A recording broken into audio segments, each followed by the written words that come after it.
ST प्रवर्गातून धनगर समाजाच्या आरक्षणाचा प्रश्न रखडला। 21 जानेवारीला मुंबई येथे आझाद मैदानावर निर्णय आंदोलन।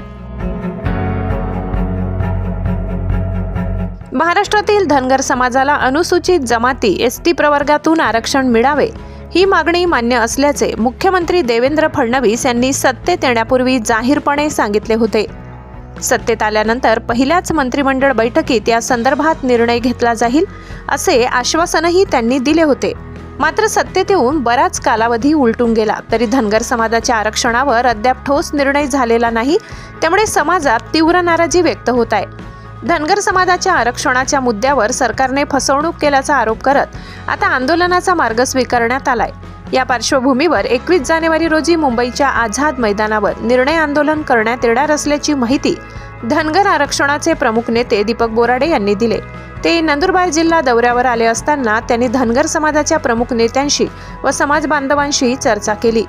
या आंदोलनाच्या तयारीसाठी राज्यभर दौरे करण्यात येत असून विविध जिल्ह्यांमध्ये जाऊन धनगर समाजाच्या बांधवांचा पाठिंबा मिळविण्यात येत आहे।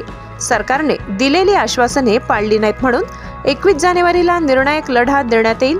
धनगर समाजाची ऐतिहासिक, सामाजिक व शैक्षणिक पार्श्वभूमी लक्षात घेता एसटी आरक्षणाची मागणी रास्त असल्याने सरकारने तातडीने यावर निर्णय घ्यावा असे प्रमुख आंदोलक दीपक बोराडे यांनी सांगितले। सरकारच्या भूमिकेकडे धनगर समाजासह राजकीय वर्तुळाचेही लक्ष लागले आहे। संविधानानुसार देत चालतो। या संविधानानुसार जी अनुसूचित जमातींची यादी आहे त्या 36 नंबरला आमचा समावेश आहे। परंतु स्वातंत्र्यानंतरच्या 8 दशकांपासून धनगर जमातीला या एसटीच्या अमृतरूपी आरक्षणाच्या लाभापासून वंचित ठेवण्याचं काम केलंय। घटनादत्त अधिकार आम्ही मागतोय। देवेंद्र फडणवीस साहेब यांनी लाखो लोकांच्या समोर जाहीरपणे सांगितलं होतं, आम्ही सत्तेत आलो तर पहिल्या कॅबिनेटमध्ये आरक्षण देतो, तसं लिखित दिलं होतं। या देशाचे पंतप्रधान नरेंद्र मोदी साहेब यांनी सुद्धा आम्हाला आश्वासन दिलं होतं। म्हणून यांनी दिलेल्या शब्दाची पूर्तता करण्यासाठी धनगरांच्या उपकारांमुळे हे सत्तेत आले याची जाणीव करून देण्यासाठी हा लढा सातत्यानं चालू आहे।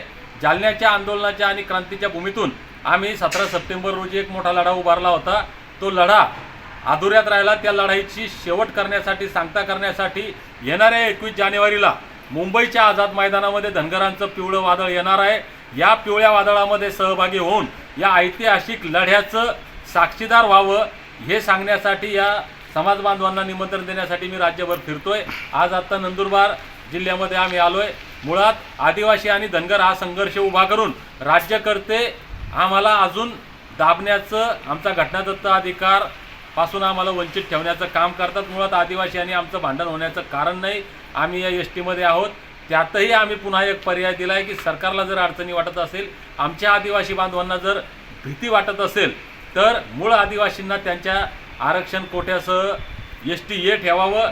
आम्हाला आमचं जे आम्ही 3.5% इथं घेतो हे एसटी बी करावं आणि उद्या जनगणना झाल्यानंतर जितकी आमची संख्या असेल तितकं आरक्षण देण्यात यावं। म्हणजे सरकारला सुद्धा यामध्ये पर्याय आम्ही दिला आहे। आता आम्ही शांततेच्या संविधानिक मार्गाने सगळ्या गोष्टी करण्यासाठी तयार आहोत। पण सरकार जर त्यांनी दिलेला शब्द पाळत नसेल तर याचे परिणाम त्यांना भोगावे लागतील।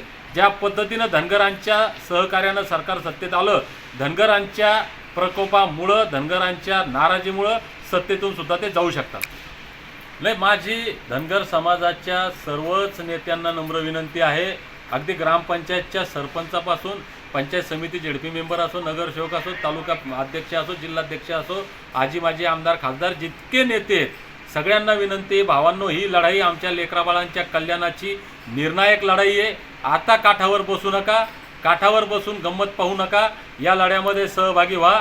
आमच्या लेकराबाळांचं कल्याण करण्याची ही शेवटची संधी आहे। तुम्ही ज्या ज्या पक्षात काम करतात त्या त्या पक्षाच्या नेत्यांना ठणकावून सांगा की आत्ता आमचा समाज आमचं सुद्धा ऐकत नाही। तुम्ही दिलेल्या शब्दाप्रमाणे आमचा घटनादत्त अधिकार आम्हाला बहाल करावा आणि या संकटातून सगळ्यांना सोडावं। जर हे झालं नाही तर आम्हाला सुद्धा लोकांमध्ये जाता येणार नाही। म्हणून सगळ्या समाजाच्या नेत्यांनी आता ज्या पद्धतीनं आदिवासी आमदार, खासदार, नेते सगळे एकत्र येतात आणि सरकारवर दबाव आणतात, एवढूशे 5% आदिवासी दबाव आणतात, आमचा 15-20% समाज आम्ही जर दबाव आणू शकत नसेल तर हे कुठंतरी आमचा कमीपणा आहे।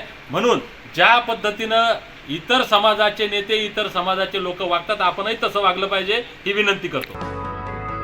राहुल वाडिले, नजरबाज न्यूज, नंदुरबार.